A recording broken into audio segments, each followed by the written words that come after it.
असंभव कुछ नहीं होता दोस्त, ये परिकल्पनाएं हैं खाली। और मैं आज तो आपको बहुत ईमानदारी से और 12 साल के तजुर्बे का निचोड़ निकाल के बता सकता हूं कि इस दुनिया में असंभव नाम का कोई शब्द होता ही नहीं है। इंसान कभी भी चंद्रमा पर नहीं पहुंच सकता, पृथ्वी विज्ञान की अधिकतम सीमा है। डॉक्टर ली दी फॉरेस्ट मशहूर वैज्ञानिक हुए, बहुत बड़े साइंटिस्ट हुए। एक स्टेटमेंट इन्होंने पास किया 1955 के अंदर, 1955 ही पास द स्टेटमेंट कि इंसान कभी भी चंद्रमा पर नहीं पहुंच पाएगा। It is impossible for a human being to cross Indian globe, earth globe. और पृथ्वी विज्ञान की अधिकतम सीमा है, लेकिन किसी बहरे ने इस बात सुना नहीं और पहुंच गया एक आदमी अपना बस्ता उठा के, जिसका नाम था इन 1969। और उसके बाद तो स्पेस जर्नी ऐसी हो गई जैसे आप और मैं अभी पतिया और बैंकॉक चले जाते हैं।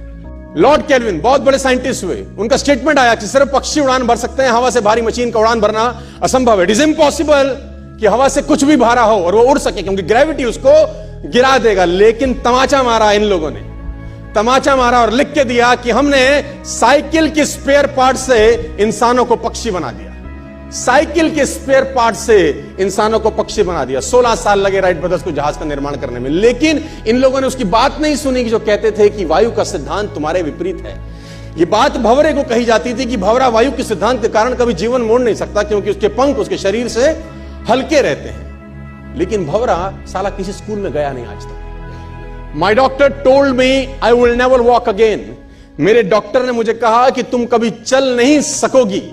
My doctor told me you will never walk again. My mother told me I would, and I believed my mother rather than doctor. Wilma Rudolph एक ऐसी एथलीट हुई जिनको पोलियो था जिनको डॉक्टर ने कहा तू चल नहीं सकती, मां ने कहा तू चल सकती है। उसने कहा मैंने डॉक्टर की बात नहीं मानी, मैंने अपनी मां की बात मानी। 3 ओलंपिक गोल्ड मेडल जीती है लड़की, 3 ओलंपिक गोल्ड मेडल, जिसको डॉक्टर कह रहा है कि तू चल। लेकिन मां क्या बोलती है? मैं आपको उदाहरण देना चाहूंगा सर। बहुत छोटे थे अल्बर्ट आइंस्टीन, दुनिया के महान वैज्ञानिक में से एक हुए, मंद बुद्धि कहा जाता था। 8 साल के थे, घर पहुंचे, मां को चिट्ठी दिया। When he was 8 years old, came to his home, given letter to his mother. मां को एक चिट्ठी दिया, मां ने वो चिट्ठी पढ़ा। 8 साल के थे और चिट्ठी में प्रिंसिपल का खत था उसकी मां के नाम। प्रिंसिपल ने ये लिख के भेजा कि आपका बच्चा विलक्षण प्रतिभा का धनी है, ग्रेट पावर है इसके अंदर, क्योंकि बहुत बड़े साइंटिस्ट बने, बड़े हो गए। मंद बुद्धि बचपन में समझा जाता था।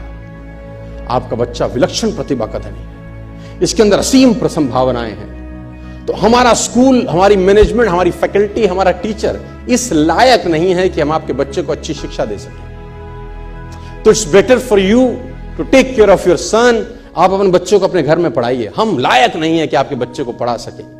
और उसकी मां ने पढ़ते पढ़ते आंखों में आंसू ले आई और उसने बच्चे को कहा कल से तू स्कूल नहीं जाएगा, मैं तेरी परवरिश घर पे करूंगी, क्योंकि तेरा टीचर तुझे इस लायक नहीं समझता। मतलब वो अपने आप को इस लायक नहीं समझते। बच्चा खुश हुआ, मोटिवेट हो गया और लग गया। उसकी मां का निधन हो गया और अल्बर्ट आइंस्टीन बहुत बड़े साइंटिस्ट हो गए। अल्बर्ट आइंस्टीन जब बहुत बड़े साइंटिस्ट हुए तो मकान शिफ्ट कर रहे थे अपना, और जीवन का सच्ची घटना वो अपनी ऑटोबायोग्राफी में लिखते हैं कि जब मैं मकान शिफ्ट कर रहा था तो एक ड्रॉस के अंदर मुझे वो व्हाइट कलर का पेपर फोल्डेड अवस्था में मिला। मुझे समझ नहीं था कि क्या है। मैंने उसको फोल्डिंग अवस्था से मिट्टी को हटा के जब खोला तो वो उस टीचर का लेटर था जो बहुत साल पहले टीचर ने मेरे हाथ में दिया था और मैंने अपनी मां के हाथ में रखा था। अब वो बड़ी उत्सुकता के साथ उस खत को पढ़ने लगे। जैसे उन्होंने खत पढ़ना शुरू किया और वो जार जार होके रोए। उसमें लिखा था कि तुम्हारा बच्चा मंदबुद्धि है, ये हमारे स्कूल के लायक नहीं है, इसको आज के बाद हमारे स्कूल में मत भेजना, इसकी परवरिश खुद किया।